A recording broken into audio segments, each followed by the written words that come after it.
Uy, maragduda na pagkuhanan yung gibuhat diha ba? Guys, another kuha na po ni, another kinawat sa silingan. What? Bro, what are you talking about, man?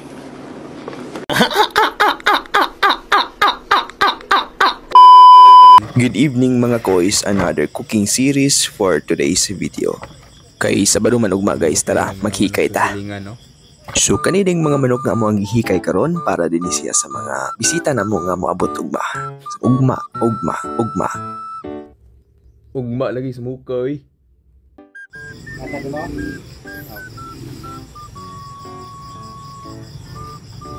Continue lang nato nga to ang paghinlo, pagkuha sa mga balahibo, pagtadtad. Unya dili di ni siya para panihapon na amo ala ni siyang gi-prepare, gitadtad. Unya gikuha ang iyang mga laman loob para ready for marinate na siya unya.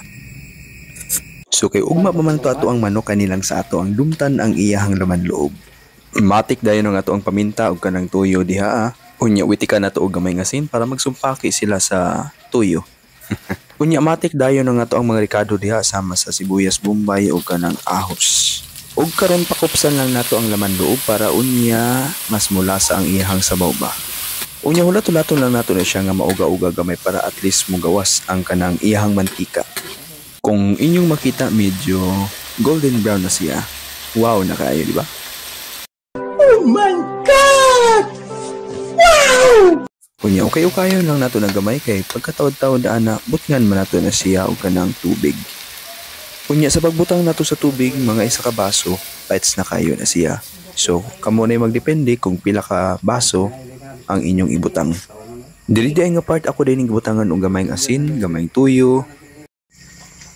Siguro medyo nakulangan lang ko sa parat diha at wala nang pabukalan kamay og ready to lamisa na.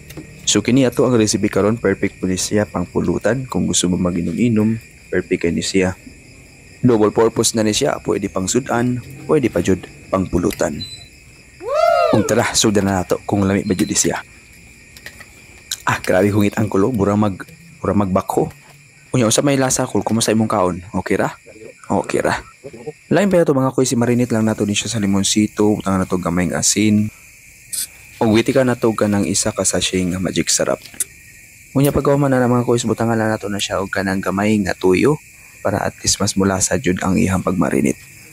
Pagkahuman ni ana ato lang na siya ang kumot-kumuton at least mga 1 minute para ma-mix jud ang tanan nga mga ricado o kanang mga tanang mga lamas o kanang mga pangpalasa diha sa manok. Kung pagkahuman ni ana imo lang na siyang i-marinate og mga 7 ka oras gikan sa imuhang pag-mix. Unya human na imuha na dai na siyang takluban og ready na siya para ugma. Og diha lang tama na nga to ang video og salamat kay sa inyo ha pagtan-aw og kanang see you sa ato ang part 2. Mao lang to. God bless and bye-bye.